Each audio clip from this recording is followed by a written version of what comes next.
Welcome to the Prodigies podcast, a forum for digging into the world of fitness, of health and wellness, of wholeness, specifically for teens and young adults.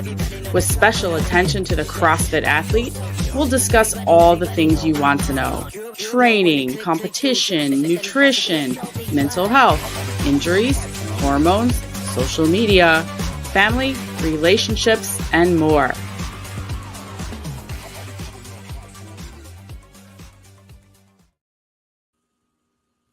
All right, guys, welcome to Prodigies podcast. I'm so excited to be on here today. Today is, what is this day? Wednesday, March 13th, 2024. And I think this is episode 17 for me. And that's super exciting to be here today to talk to another CrossFit mom. So just a reminder what Prodigies podcast is all about. So we got started a while back. It was first called the Copper Hopper, based on what was at the Pit Fitness Ranch where I work. And I am the director of operations for the Teenage CrossFit Games this year, which is so exciting. And we've been running the Pit Teen Throwdown for, this will be year number 5. And so as we've been working with the teenagers and the young adult group for the past almost 5 years now, we just realized there's really a kind of a deficit out there in general to have a devoted media source that is talking about their issues, because they are unique, as we'll get into today. So that was my origination of this podcast, Prodigies podcast. And it's been fledgling, here and there, hit and miss, a periodic episode when I can get to it. And that may change in the future when we have a little more bandwidth. But right now, today, we have a really exciting conversation that I know we're going to have here in a minute. So one of the things that's been important to us at the Pit and in running the games this year particularly is that we really pay attention to our true customer, which is the parents. So our demographic in general is the 14 to 22-year-old CrossFit athlete. But we all know that really, it's the parents who are making decisions for their children. The parents are footing the bills. The parents are deciding who their coaches are and what resources the kids have available to them. The parents are the ones taking time off work to come to all the competitions. And so it's really the parents that we have a lot of responsibility to hear from. And so I'll segue right into our guest today. That's Stacy Rolfe, because she is our liaison to the CrossFit Teenage CrossFit Games team from our newly formed Pit Parent Engagement Group. So I'm so excited to talk about that group a little bit today, Stacy, as well as your role. So Stacy is also, and Stacy, I'm going to let you tell a little bit about yourself here in just a minute. I'll just let the audience know that Stacy is a mom of a CrossFit Games athlete, as well as an athlete herself, affiliate owner, and probably much, much more. So Stacy, why don't you go ahead and just tell anybody who's listening, and before you know, this is live, but it's also recorded, so people listen later on. Could you tell people who you are? Sure. I am Stacy, like Steph said, and I have been CrossFitting myself for about 14 years and have evolved into having an affiliate here in Chesaning, Michigan, which is a very rural area, for 10 years. And through that process, our youngest child, Hailey, became a competitive CrossFit athlete, and then was an elite athlete as she attended the games 3 times, a lot of different competitions. So kind of wear a lot of different hats as a coach, as an affiliate owner, as a parent, all of that. Wonderful. Yeah. And Hailey, so for those of you, it's Hailey Rolfe, and Hailey was a CrossFit Games athlete 3 years. Yep. Is that right? Yep. And one of the reasons she wasn't that very that fourth year, because there are 4 eligible years for teenagers to be CrossFit Games athletes as things stand now, was because that first year was 2020 and it was COVID, and there were no games. And so Hailey came to the pit that year to compete with 45 other athletes, including Mal O'Brien and Tudor Magda and Paulina Harrow and Olivia Kerstetter and a lot of really go-getters. So in that year. So awesome. Well, Stacy, let's just get started by, I think maybe we'll kind of work backwards and we'll talk about our parent engagement group a little bit, and just some great conversations we had last night. And I think there's definitely some topics there that we can start getting into. So for, like I mentioned, we've started a parent engagement group that is specifically to serve as an advisory to the Teenage CrossFit Games team. And in that group, they offer advice and opinions about things. And they're also offering some of their volunteer work to help us make the competition really good. Last night, we had a special guest, and the contents of that meeting are private, but the fact that she was there, I don't think is. We had Nicole O'Brien as a guest, and that's Mal O'Brien's mom. And it was a wonderful conversation, just hearing from her. Stacy, let's talk a little bit. Let's just go right to it. Let's just go right to the big issue that we know a lot of the older teenagers are facing, and that is, some of them are going really far, really fast, and then we've seen them burn out and fizzle out right in that 18, 19-year-old age. Can you talk a little bit about how you navigated that for Hailey particularly, and some of the ways that doesn't seem to have happened for Hailey, and what are some of the things that we parents can be doing to be paying attention to that when our kids are just obsessed? Yeah. I've thought about this a lot. As you know, in social media, we've seen a lot of our teenage athletes that have risen to the sport really quickly at a very high level take a step back from the sport. And I think that it's such a fun sport. We love it. And as grown-ups, it's fun because we're in the sport and we're always striving to achieve something new. But with that, it can be also super compulsive. Like, you can spend every hour thinking about skills or thinking about a lift, or I need to go swim, or I need to do all of these things that you're always chasing that carrot. And I think for kids, it's super hard when you add in the social media piece. So you see what other people are doing, and then you're trying to learn everything at a very young age. Like, they might not know how to swim, they might not know how to do gymnastics, depending on where their background coming in is. And the elite athletes in the team division are phenomenal. I mean, they can lift, they can swim, they can do everything. They're amazing athletes. But with that, you're always working and working and working. And so, kind of like our personal story, I know we did a lot of things right, and I feel like we did some things that we could have done better. And part of that was growing up in this sport that is new-ish to teenagers. They're growing up as well. So a little bit about Hay's story. We own a gym. So when COVID hit, she would sometimes go to teens classes, sometimes wouldn't, but was very active in softball and volleyball and basketball in our community. And so when that was taken away, we started remodeling the gym. So we were in the gym and we just started, if you don't want to paint, let's do something else. And we just started working out. And soon it became obvious that Hailey had a lot of skills from her other sports that really fed into CrossFit. And so there was no competitive softball that year because of COVID. And we stumbled upon I think it was a Facebook post Brock did about the teen pit, and they were doing a qualifier. And it was like, okay. So in 2 days, she did all 5 qualifiers and somehow managed to qualify. And you and I, Steph, you were my first friend, parent in the CrossFit space. And it was like, are you sure she can do this? And then after the pit experience, after seeing other kids who had the same goals, the same desires, the same passion to work so hard that they don't stop. Look at, you're playing some videos there. Hailey really threw herself all into the 2021 season.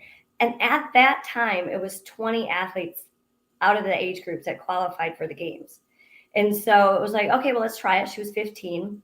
And after semifinals, she ended up 16th. So she qualified for the games and had a fairy tale season. Everything lined up for her. She went from just learning the sport to actually standing on the podium and finishing in third place. So after that year was the transition year out of the 15 into the big girl league, into the big girl weights, into the athletes that are just so strong and fierce. And this was a huge growing year for Hailey. Her body was growing, her mindset was growing. But it's a tough sport. I mean, you can go 365 days training this sport. So it's really like finding that balance of staying competitive and aggressive, but being a teenager. And funny story is when Hailey first got started, I happened to be at TFX with her, which is a competition in Texas. I'm standing in line in the bathroom, and Danielle Brandon is next to me. I didn't know who Danielle was, and she was just an upcoming star. And we were just talking, and she's like, who are you here with? I'm here with my daughter. And as we talked, she was like, don't let her quit sports. There will always be CrossFit. CrossFit is going to be here for a long term, but you only get teenage years for a certain amount of time. And that rung true to us. So as Hailey was navigating, trying to train a ton of hours, be competitive as a 16-year-old in a really tough division, she still played volleyball. She went to high school every day. She was on student council. She played softball. So we were able to navigate a balance there that I think helped her be able to compete competitively for 3 years. That's awesome, Stacy. So much in there that we can dig into. And one of the questions that I had was sort of like, what is the you mentioned we could do this, or they could do this 365 days a year. And Yeah. What is the level that you found is required of an athlete, a CrossFit athlete, going to who's going to make it in that top? And this year it's going to be the top 1.9%, but in years past it's been the top 1% of athletes around the world, of about 6,000 teenagers total. What is a day like? Is it 5-6 hours a day in the gym every day? Is it very strict sleeping regimens? Like what? Where I'm going with that is how you manage to balance whatever the requirement is with normal teenage life. So what did a day look like for Hailey, or a week maybe? And to be clear, I don't think we balanced it well all of the time. I mean, it was a process that evolved. I think as a parent of a teenage athlete, they start little and then they grow up through the years. So they need less from their parents, but they still need stuff. It just looks different. So to answer that question, Steph, we were really fortunate. Hailey had an amazing coach in Emily Tanner, and she worked really close with Hay. She knew what kind of athlete she was, where her mindset was at, and when she needed a break. So what does a normal season look like? In the fall, Hailey would attend one of our regular CrossFit classes here at the gym. We found that to be a really important piece because it kept her in the community. She wasn't training in the gym by herself. She was laughing with the 60-year-old guys and the moms, and making those friendships and connections, kicking our butts, no doubt about it, but still had that community. And then she would go to school, and then she would have classes for about 5 hours. She would come back to the gym. I would be here with her. We would train from 1 until 3. Softball practice would start. So she would grab some food from the gym, run to the softball field, practice, play a game, go out, get ice cream with her friends, hang out after practice, get home, eat again, study, and would be in bed about 10-ish. I mean, on a good day, we know how important that recovery and all that stuff is, but it was equally important to go to the high school sports so that you could have that break away from training and all encompassing CrossFit. So much eating. Yeah, so much I eating. just, oh my word. And I don't know if girls and boys are that much different, but I'll tell you what, Azariah is living in his own apartment now, which is paying for his own food. But I'll tell you what, he ate us out of house and home, definitely when he was here. And just I feel like there was so much around nutrition that Yeah. there's just always like, I remember packing picnic baskets and coolers and all kinds of stuff, in those early years to make sure he had enough to eat. Well, that sounds like it was a pretty full and packed schedule. And did you mention, so she was done with school at like 1:00 in the afternoon? Did I hear that right? Like, yeah, she did some online college courses, Mm. a community college that offered them here. So that was huge. It added the ability to have flexibility. So she could do it on the weekends during downtime, and that would open up the week for training. So she would come to the gym 2 times a day, still do her sports training, still go to school. And it was so much to manage. It was so stressful. So she played high school sports volleyball, which was in the fall, softball, which was in the spring. But what that allowed us to do is during the winter months, which is when you have the open, you have semifinals, you have quarterfinals. She was training really, really hard during that time. There was not those high school sport expectations. That's a great lift right there. That was when I she know. 195 this summer at the games. Woo, she snatched 195, you said? Yeah, she did. It was awesome. Dang, she's so strong. She's just, she's so sweet. Oh my goodness. We all love those heavy lifts. And Yeah. I don't know. Yeah, that's well. And so, you mentioned also, I love how you said, she'd go to ice cream with her friends or whatever. I think we definitely heard from Nicole and the group last night. And, we hear this all the time, that one of the things that some of these high level teenagers are missing out on is some of that more social, opportunities with their kids. And it's not all because they're recluses or insisting on, I'm only going to be at the gym and I'm not doing anything else. It's because what I found with my children at times is that they genuinely don't have things in common with some of Yes. their others, So I remember Azariah coming home at one point, and this is almost really sad, sounds so sad, but he said, Mom, I don't think I'm going to have very many friends in high school. And I said, because he was homeschooled up till his sophomore year after the games. And I said, well, what do you mean? And he said, well, they just don't do what I do and I don't do what they do. And it's not a bad thing. They don't not like me. It's just that we don't have a lot in common. So how do you recommend maybe like parents sort of insist on sounds so bad, but like, you're gonna have some friends and you're Yeah. gonna do some normal stuff, if their lives are looking a lot different than a lot of teenage lives. Steph, you just hit a major point there. Our CrossFit teenage athletes are different than a lot of kids.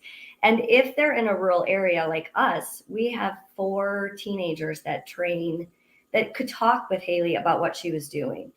But and she'll talk about this. It was like living 2 lifestyles. So she would do her CrossFit lifestyle. And then when she walks out of the gym, she was then back into high school. And so it was very isolating. People would come up and be like, you're 3rd in the world. Holy cow. And she would just downplay that. Like, yeah, because it was like, nobody gets it. Nobody understands what CrossFit is. And to be different as a teenager is so isolating. And honestly, so she competed 3 years. That second year, after making the big jump into the 16-17 division, they downsized how many athletes they took to the games. They went from 20 to 10. And that's a massive cut when you have a really talented base. So we approached training different that year. And Hailey, we treated the semifinals as her games because they were only taking 10. We knew the field had 25-ish really deep girls the reality was she might not make it, and that was okay. So we trained super hard leading up to semifinals which was Memorial Day weekend. And after that, she made it. She qualified. She was burnt out. Like we didn't balance that year well. So we pushed the training really hard. As semifinals was the games, but then when she made it, the months from May to August were so hard. They were so hard for her. She didn't want to train. She wanted to go to the beach. She wanted to train. You know, you're just in this limbo. And where I'm going with that is we didn't have a good balance. And the games didn't turn out really well for her in that 2020 year, 22, in her perspective. So when she decided to come back in 23, we just rewrote the script. What worked in 21 didn't work in 22 and isn't going to work in 23. So what does it look like for you to be successful in this sport? What does that look like for you?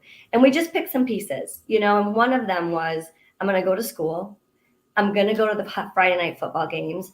I'm going to have fun, and I'm going to be a part of both communities. So that was really long-winded stuff.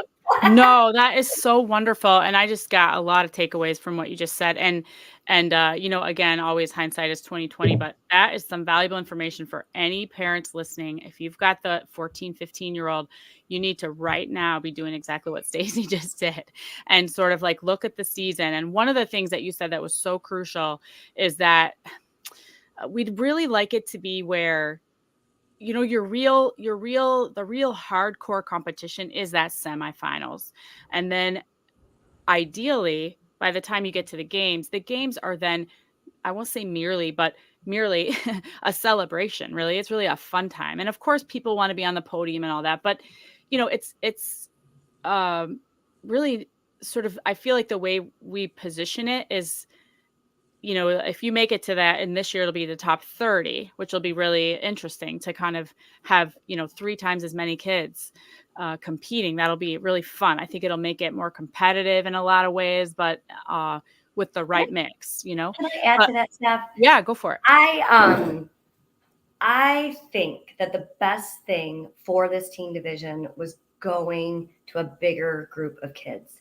And the reason is it allows those kids to not have to solely do CrossFit. They can do other things in their year. They can train really hard, but it's not so tough to make that top 30 as it was to be in the top 10. And even like 200 athletes are going to get into quarterfinals. That's huge. Last year was 30, you know, so broadening that allows our young kids to do lots of different sports, still be super successful at CrossFit.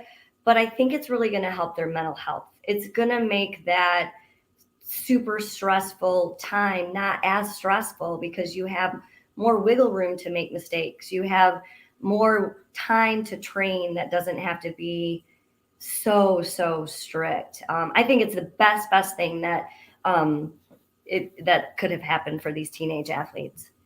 I love hearing that. And in fact, I just pulled up, let's see, our Instagram, and that's Luca Natali, who's from New York. And he, you know, I don't know, I think he's sitting 20th right now in the Open, which is awesome. But he's one who, you know, also has several other endeavors, whether that's, you know, he in his particular case runs a little business. He's a little entrepreneur. It's very sweet. But also, you know, they do play other sports. We've had athletes that they want to be in the band. You know, they want to have a part-time job. We talked about that. I think we talked about that last night, but I remember there was a time when Azariah worked at a fast food restaurant. You know, he worked at Culver's, and it was like, it's really important. So I liked how you said earlier that you kind of sit down with your athlete, and let me clarify that. They're not your athlete, they're your child. Yes. But you sit down with your child and you sort of say, as a good parent / coach would do, and you say, all right, what are the priorities? What are the things that are, you know, really important for you for this next year? And if making it to the CrossFit Games is one of them, awesome. But let's see how we can have a strategy that then will meet that goal, but not at the expense of all of the other goals, which are really crucial, especially in this age group. So, you know, I mean, these are teenagers, right? They're not their brains aren't even fully formed until their mid-20s. So, I Yeah. mean, they don't even know what they don't know. They're trying to figure it out. There's all the like normal, if I want to say, peer pressure and all of that that goes into it. So I loved how you just put that in a nice, concise, way. Like sit down with your child and come up with a plan of some things that they want to do for whatever. And I do like it that they're more likely to make it to this high level this year because we are taking more athletes. So I can't wait I was just excited we're having more. I'm like, oh, I want Yeah. all the kids to be there. And in fact, right before I jumped on this podcast, our head coach Brock called me, and he's still thinking about how we're going to fit in sort of the, do I want to say this? It's not really scaled. That's not really what I mean. But the athletes that are maybe below that top, that top tier, and how can we make sure that they get an experience as well? I want to just pivot real quick and talk about, I feel like it's a huge piece of it, which is social media Yeah. and how you, with your children, because and you could mention too, I know you have more children than just Hailey. Yeah. So I was talking about, but how you've kind of managed that with your children, and particularly in this space. Oh man, it is so tricky. And I learned a lot last night listening to Nicole talk. I didn't realize that the kids all pay attention to like, I knew Oh, they paid attention to like so-and-so's, when they post their PRs or they this or that, but like, oh, she posted at 8:00. She was training all the way up till 8:00. Well, I should be doing that. And I was like, oh my God, I didn't realize it was like to that level of yeah. whatever. How can social, I feel like it's such a slippery slope. As soon as I gave my children phones and let them Yeah. get on Snapchat, I feel like it was all over. But Yeah. how do you manage that? And how do you recommend that parents manage that, particularly with, because now they're coming up with these 14, 15-year-olds.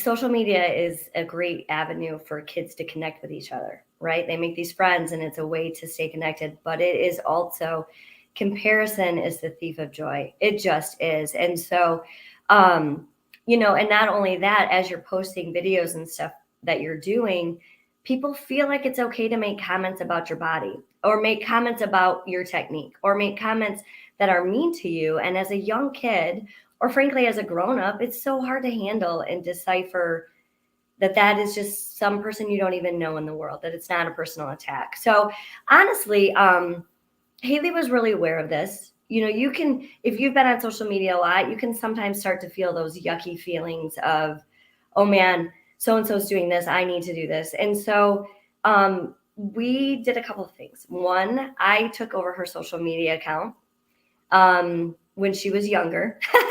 When she was 15 and 16, anything that was posted was pretty much through me that she would then tweak. Because it's time consuming, it's being vulnerable to your peers. But also at the same time, you want people to see the awesome things that you're doing. And also it brings in sponsorships, or it gets exposure to different coaches, or it is just, what world we're living in right now.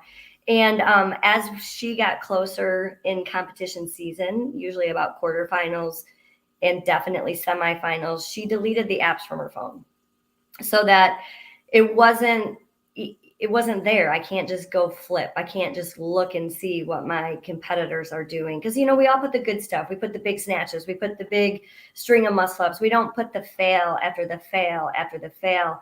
Although Hailey has some epic fail videos, that's not what she put out. So that was what we did. She took herself off social media. She never leaderboarded because it just created noise that took away from competition. It took away from her looking at the workouts, doing the best that she could, because in her mind, she knows her really good friends scored this, or they did this. And so it was a distraction. And so we deleted it. She deleted it.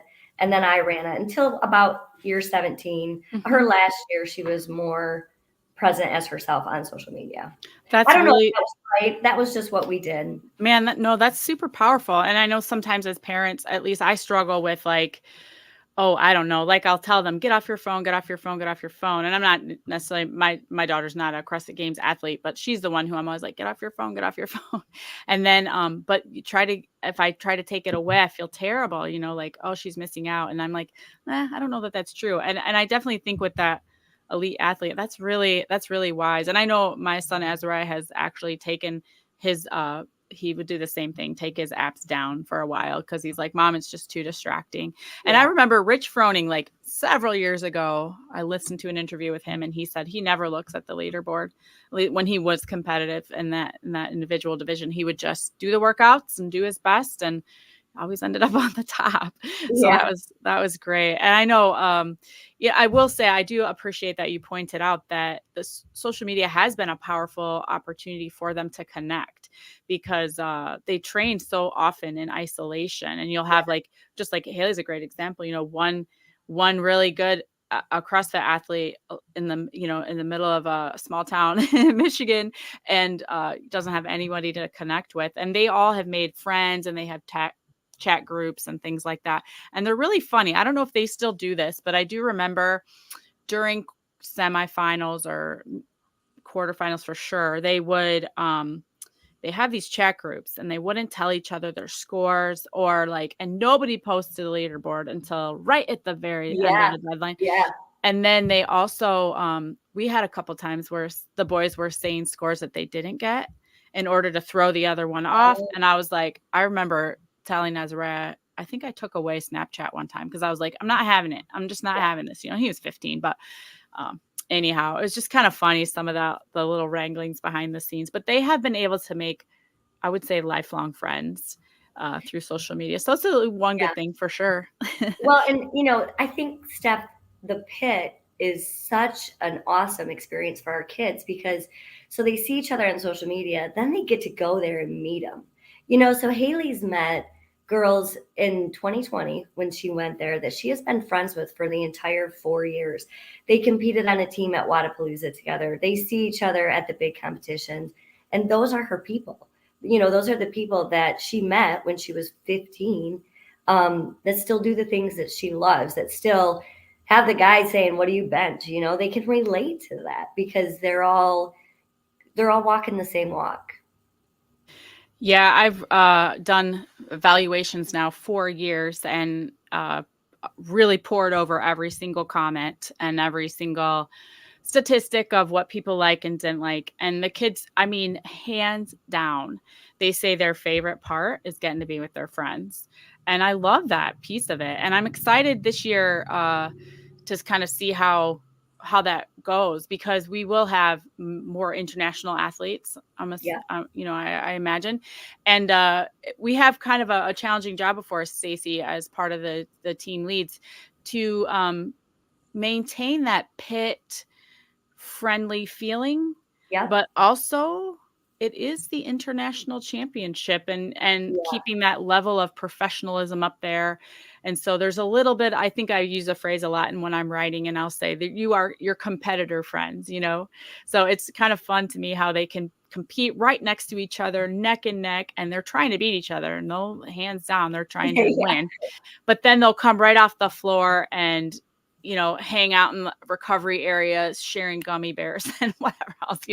And Well, it's sweet. and Steph, that's the spirit of CrossFit. We do it every day in our gym. We can, not compete, but we work out right next to somebody, and when we're finished, we cheer them on. And you see that, you see it at the pit, you see it at the games, and when they're done with the workouts and they're recollecting themselves, they're like, "Yeah, that was great. You did so good." Like, so it's just the spirit of CrossFit, and that's what's really cool about it.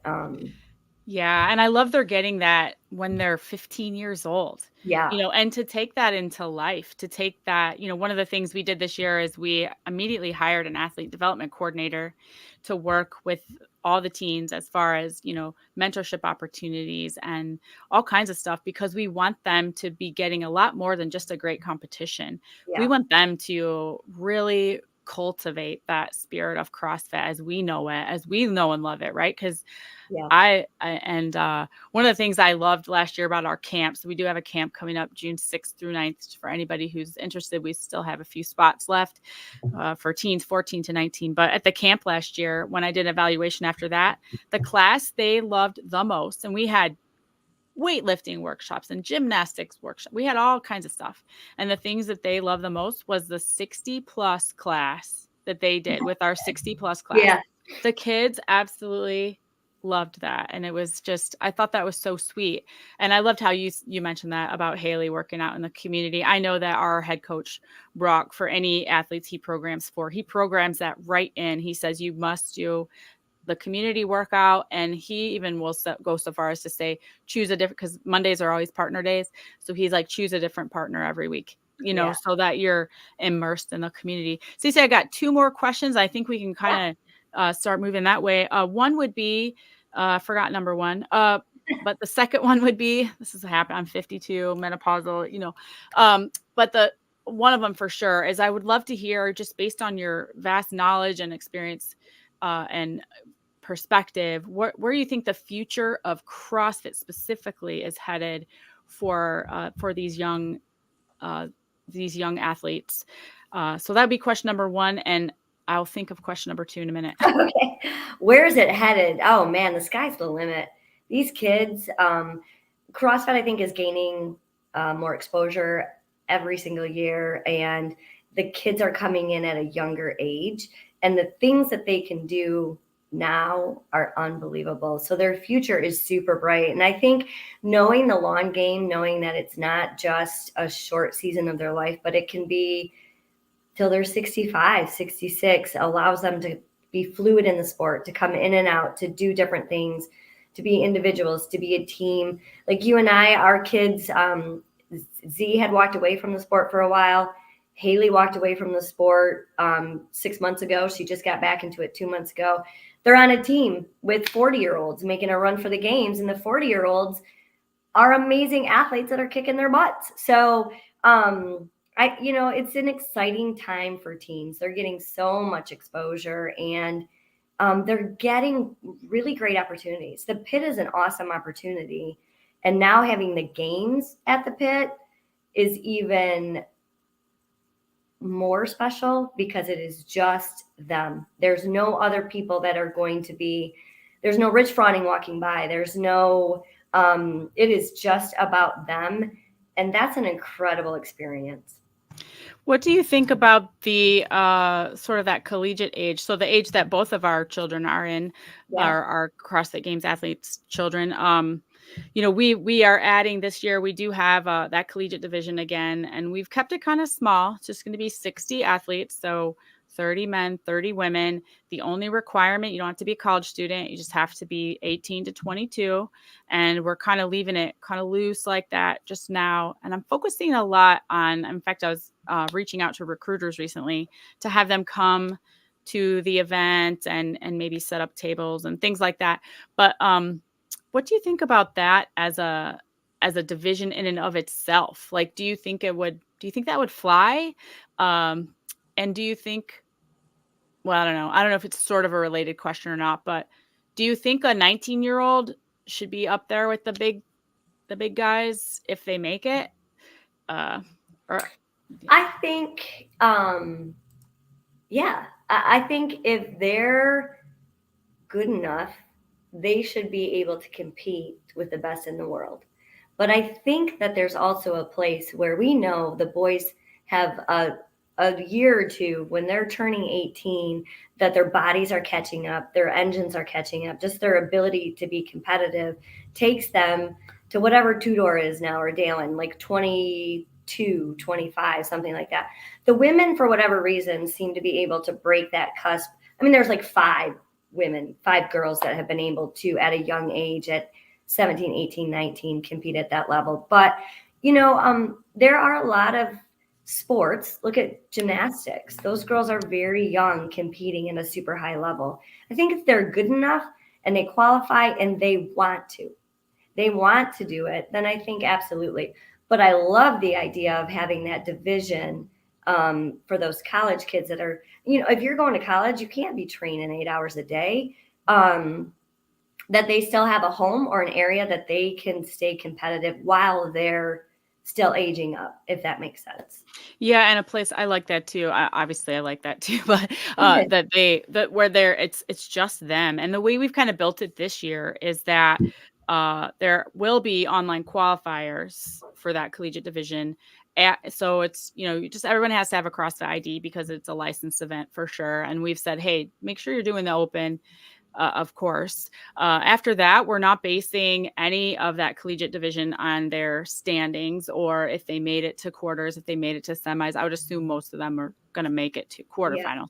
But then, the likelihood that many of them will make it to semis is pretty slender. Like you said, there's always those anomalies, Emma Carey and, Emma Lawson and, a few of those others. But anyhow, Olivia Kerstetter.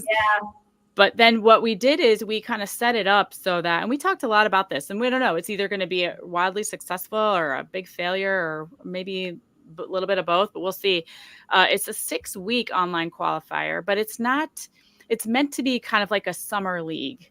Like if you joined a summer, volleyball league, which we actually do sometimes have volleyball at our gym. So like over those 6 weeks in the summer, this is after all of the semis are done and all of that, then the kids will just kind of jump on there, these 18 to 22-year-olds, do whatever Brock programs for them, and it's competitive in the sense that obviously you're going for scores and stuff, but it's really meant to have a little bit more of I don't want to say relaxed. It's not quite the word I mean, but maybe a little bit of a different feel than the way we've always done it, which is you've got this weekend of intense online qualifiers. And, it's more like for the college kids, because these kids at that age, they're working in the summer, they have internships, they have all kinds of stuff.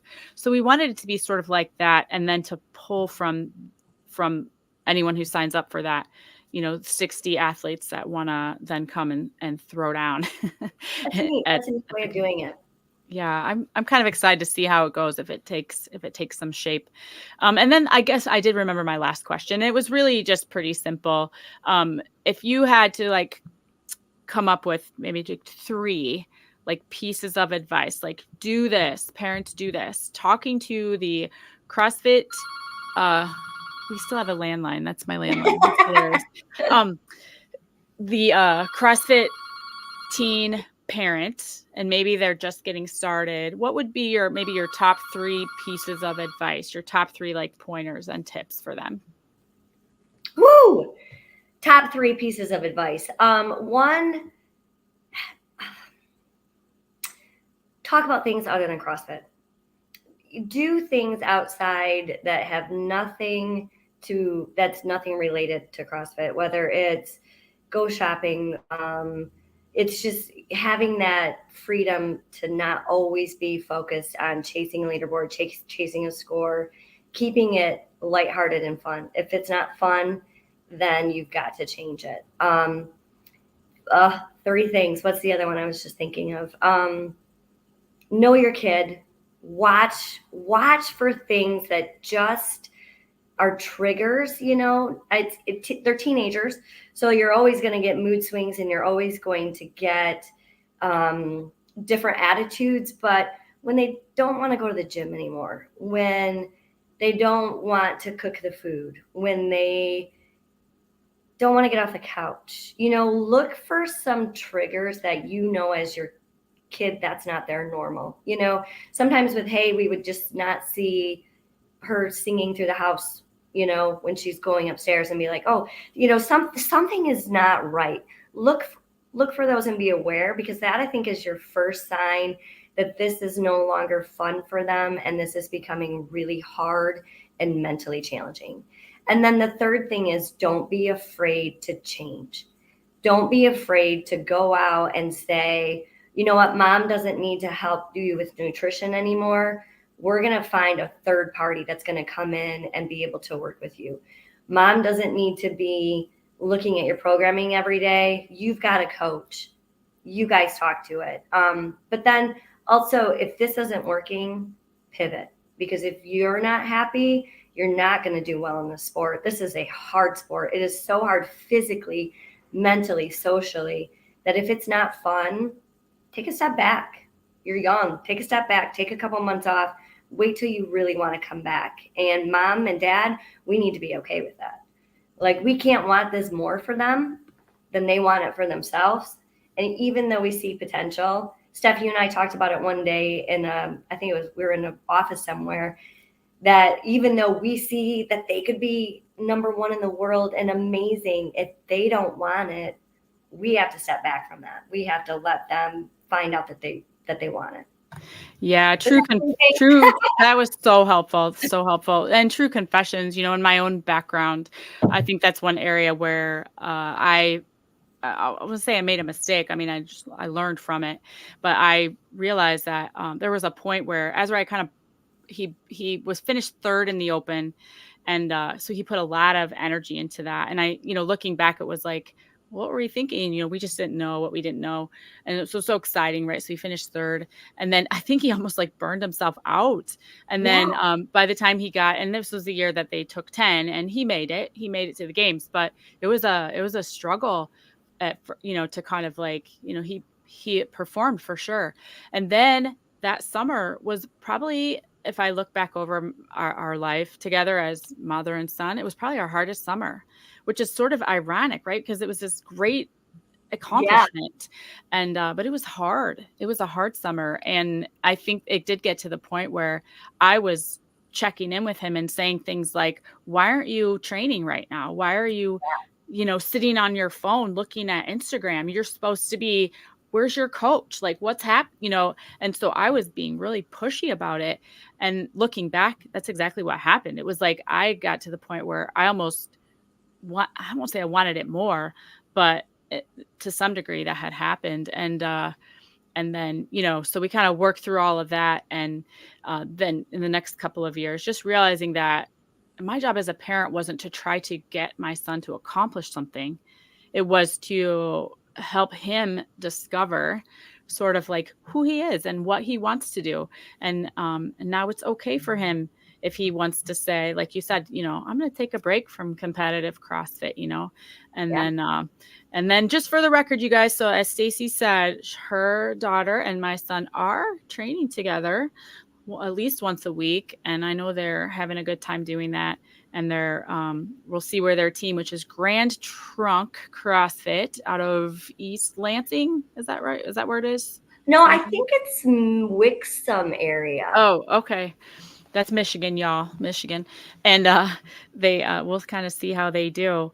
All right, Stacy, well, thank you so much for everything. I will say this, anything that we want to tell anybody about what we can expect the parents to see at our games when we tell them some of the fun stuff we're working on? Yeah, I was hoping we would get to that. So we talked a lot about how fun it is for the kids to come to the pit and get to connect with each other. It's equally that for the parents. Like, this is when I was at the pit that I got to meet the parents that we have traveled to many competitions with and connected with. And so we're looking just at the pit to have an experience for the parents so that you guys can meet each other, connect with each other, realize that we're all going through these same challenges together. We don't know necessarily how to parent our super elite athletes, but we want to do the best that we can. So at the pit, we're just looking for some great opportunities for the parents to connect with each other, learn from each other, learn from professionals in the space. So that's going to be my role as the hospitality coordinator, is to make some resources and some things available for our parents so that you guys continue to connect and learn from us parents that have walked the walk a little bit and made the mistakes and found some ways to make it work. So we're really excited to welcome the parents of all of these kids coming to the pit in August. Yeah, thank you for that. And we are looking for ways we really want to make you feel special too. And I know that sounds kind of cheesy, but it's true, which is what Stacy said. We just want you to know that we see you. We know you're the VIP. We know you're the VIPs that you are and that you're working really hard. I pulled up this reel that I made after last year, and it is all the parents I shouldn't say all the parents, but many of the parents, and they all have their phones out, right? And you just see like their heart of like, they're just trying so hard to capture their kids, and you want it for them, and you're so happy for them. And it's definitely it can be an emotional ride, right? Because there's just so many things that go into that. And at the end of the day, you're just so proud of them and so happy for them for undergoing whatever experiences they go through. In 2000, Azariah I think he's past this now. He's 20, but he finished 10th that year. And for a while, which was last, and for a while, that was the first thing he would say. When people asked him, how were the games? He would say, oh, I finished last. Yeah. And, oh my word. And I just wanted to sob, because I was like, is that his takeaway? No, and of course we were always like, you finished 10th in the world. Like, you're the 10th fittest teen in the entire world, and of course that's how we all saw it. And that's probably how everybody else sees it too. But so we really worked on that mindset to sort of, be able to come out of it and say like, oh man, I really accomplished something great. And that's what we want all the kids to feel, and we want all the parents to feel as well. Yeah. So, Stacy, any last parting words for anybody? I guess this one goes out to the parents. As we are walking right into competition season for these kids with the open, and then the cut to the quarterfinals, then the cut to the semifinals, to the final finale to get to the games, love on your kids. Give them the hugs. Realize that as adults, we're doing these workouts. 24.1 terrified me. I saw all of those people do that. I did not want to walk into the fire of burpees and snatches. And then we're asking our kids to do this. So don't forget that it's just a workout. Love them. If they make it, celebrate it. If they don't make it, celebrate it, because they're doing really hard things that a lot of kids, a lot of grown-ups are not willing to do. And this is a long sport. So if, they're going to grow in this sport as long as they find it fun and enjoyable. And that's our jobs, is to keep helping them find the joy in the sport that they love, because it's hard. It is a hard sport. Oh, that's so good. Yeah, I would definitely echo that it's a family affair, or it can be for sure. And to just keep the fun in it. I know my 13-year-old just officially joined the gym, and we had him do the open workout right next to his 61-year-old dad. And we had him do the scaled 14-15 version and of 24.1. And it was so sweet to see them working out next to each other and to see both ends of the spectrum. And so I would definitely agree. Just keep it enjoyable and keep it positive for your kids. So, all right, Stacy, well, thank you so much for being with us today. Really appreciate you. Thanks for having me. And I know we'll be talking, as we are most days.